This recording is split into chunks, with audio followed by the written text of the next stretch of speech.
graça, paz e alegria. Nós teremos apenas uma mensagem para falar a respeito do livro de 2 Crônicas. Mas entendo que vale a pena insistir num comentário que tenho feito desde a primeira mensagem sobre 1 Samuel. Os livros de Crônicas também eram um único livro, originalmente. Por isso as mensagens, as informações introdutórias, de estudo mesmo, sobre o livro como um todo, são as mesmas, tanto para 1 como para 2 Crônicas. E nós já começamos a falar algumas coisas a respeito do todo do livro quando nós fizemos a primeira mensagem, quando nós fizemos a mensagem sobre 1 Crônicas. Você encontra aqui na descrição o link para acessar essa mensagem e encontrar essas informações. E agora nós teremos mais algumas informações que também colaboram com aquela mensagem sobre 1 Crônicas e falaremos, claro, a respeito do livro de 2 Crônicas de forma especial. É importante falarmos sobre a questão da autoria nesse momento. O autor do livro, ele não é conhecido, ele não tem, não é mostrado no próprio livro, ele não se apresenta no próprio livro. Então, a tradição acabou reconhecendo esse autor apenas como o cronista. Não há uma informação específica de quem seja essa pessoa. Mas eu pessoalmente entendo que Esdras é sim um candidato muito sério a pelo menos ter começado a escrever esse texto. É bom sempre lembrar que no mundo antigo, claro, tinha preocupação com direitos autorais, mas não como hoje. Às vezes alguém escrevia algo com base num conhecimento que uma outra pessoa começou a divulgar, e essa pessoa que escreveu acabava dando crédito a quem começou a divulgar o conhecimento. Então, pode ser que alguém tenha escrito esse texto e pode ter continuado o texto que Esdras começou, ou uma outra pessoa qualquer, mas essa pessoa, ela não se preocupou em relatar que era o próprio autor do livro, não se preocupou em dar ênfase à sua própria história e se preocupou sim em contar a história do texto, em contar a história do tempo dos reis em Israel até o exílio e fazer uma pequena pincelada ainda sobre a questão da volta no final do livro de 2 Crônicas. A tese de que ou Esdras escreveu ou alguém que bebeu na fonte que Esdras começou a divulgar a respeito de toda essa obra, ela ganha muita força quando nós observamos o texto final do livro de 2 Crônicas e também o texto no início do livro de Esdras realmente.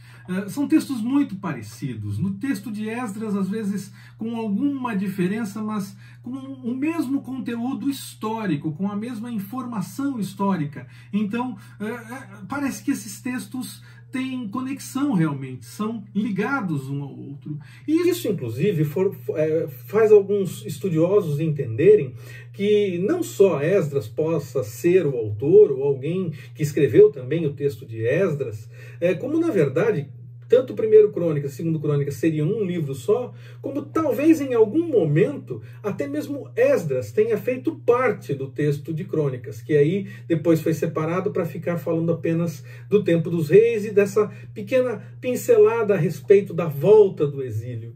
Então há alguns estudiosos que acreditam que sim, que Esdras teria composto uma obra só junto com o que nós conhecemos de 1 e 2 Crônicas. Seria tudo Crônicas, seria tudo um único livro originalmente.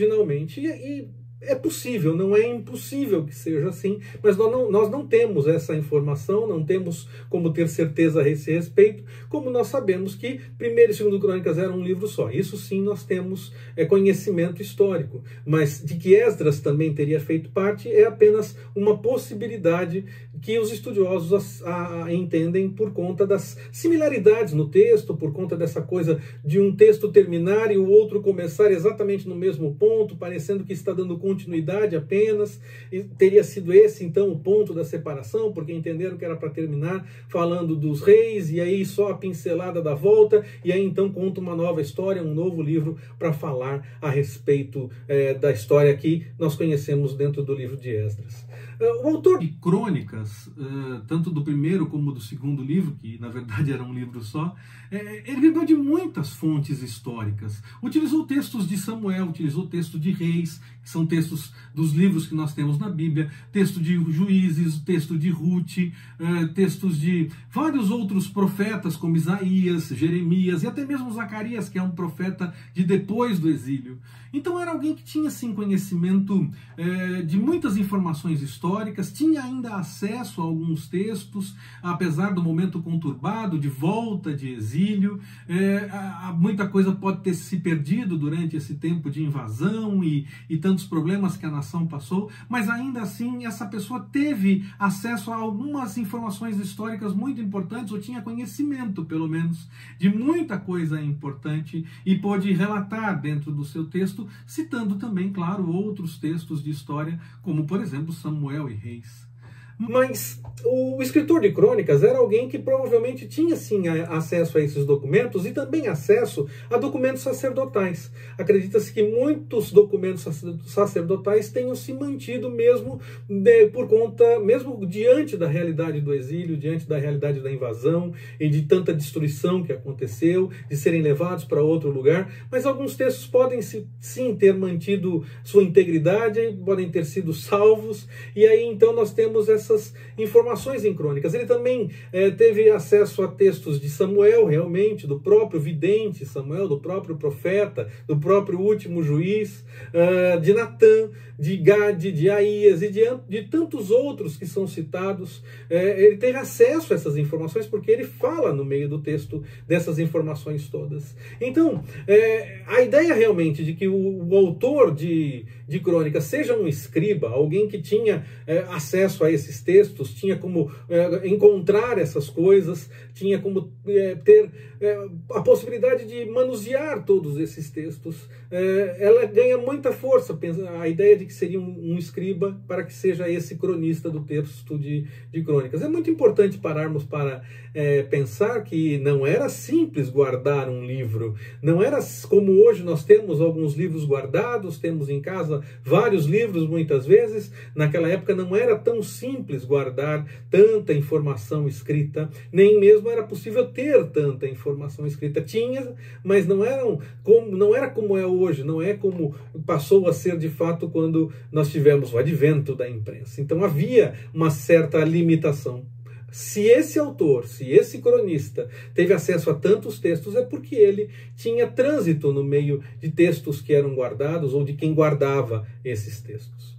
Falando especificamente a respeito de 2 Crônicas, o livro ele cobre um período do final do reinado de Salomão, por volta de 970 a.C., até o tempo do exílio, por volta de 586, mais ou menos, e também faz a pincelada final sobre a volta para casa, sobre o decreto da volta, em aproximadamente 538 a.C. Essas datas, claro, são sempre aproximadas, não são necessariamente as datas exatas, são datas próximas desse momento, é perto desse tempo histórico.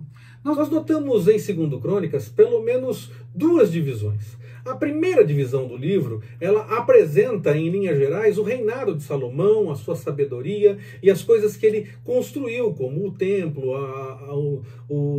as suas riquezas, a própria sabedoria desse rei é destacada com muitos detalhes dentro do texto de 2 Crônicas. E a segunda parte do texto de Crônicas vai do capítulo 10 até mais ou menos, claro, o final do livro, 36, capítulo 36. Essa parte fala desde a divisão do reino, desde o momento em que Roboão não ouve o povo e diz que vai ser mais pesado, e acontece a divisão do reino, até o momento do cativeiro babilônico e essa pincelada final sobre a ordem da volta. O texto de Crônicas ele acaba ficando muito restrito ao reino do sul, ao reino de Judá. Fala também, sim, do reino do norte, fala também de Israel, mas ele fica mais delimitado ao texto, ao espaço de Judá. Normalmente os textos que falam do reino de Israel são aqueles momentos em que há alguma coisa que fazem juntos. Então Judá tem destaque. Por quê? Porque Crônicas se preocupa muito com a questão da liturgia, do templo e do sacerdócio. Então, mesmo contando a história dos reis e mesmo contando a história como um todo, a preocupação está sempre em apontar para o templo, apontar para a questão litúrgica. O livro foi escrito realmente depois do exílio babilônico, porque não é possível citar dentro de um texto histórico algo que aconteceu apenas depois. E como o texto cita a questão da volta para casa, do decreto de volta para casa, no mínimo esse texto terminou apenas depois que esse decreto já estava em ordem. Só textos proféticos, só textos de profetas realmente podem apresentar alguma informação de algo que ainda não aconteceu e que vem a acontecer um pouco depois. Nós devemos sim tomar muito cuidado, levando em conta toda a história apresentada em Crônicas. Nós precisamos tomar cuidado com o que nós fazemos, com a nossa história, com conhecer a nossa história, conhecer as coisas que já aconteceram e tomar cuidado sim com o nosso testemunho, com a forma como nós vivemos as coisas enquanto estamos por aqui, o nosso compromisso realmente com o Senhor, como nós vivenciamos essas coisas todas. É muito importante tomarmos cuidado com isso e ter consciência também que a história não é simplesmente algo que acontece a partir de nós apenas. Outras pessoas também acreditaram na mesma coisa, outras pessoas também viveram histórias ligadas a essa crença, a essa fé, fazem parte da mesma história. Nós precisamos conhecer essa história como um todo e notar o agir do Senhor no momento em que as coisas acontecem, no correr da história, enquanto a vida realmente acontece. A nossa busca deve ser de uma vida para além do que pode ser apenas mostrado, o que pode ser apenas verificado com os olhos. A nossa luta, buscando o entendimento da vontade do Senhor, é sempre, sempre levarmos em conta que nós precisamos viver, de fato, as coisas do Senhor. Ter um verdadeiro compromisso com o Senhor. Não apenas de aparência, não apenas de rituais, mas de verdade, de fato, de coração. Que o Senhor nos abençoe. Forte abraço, até mais, permitindo o Senhor.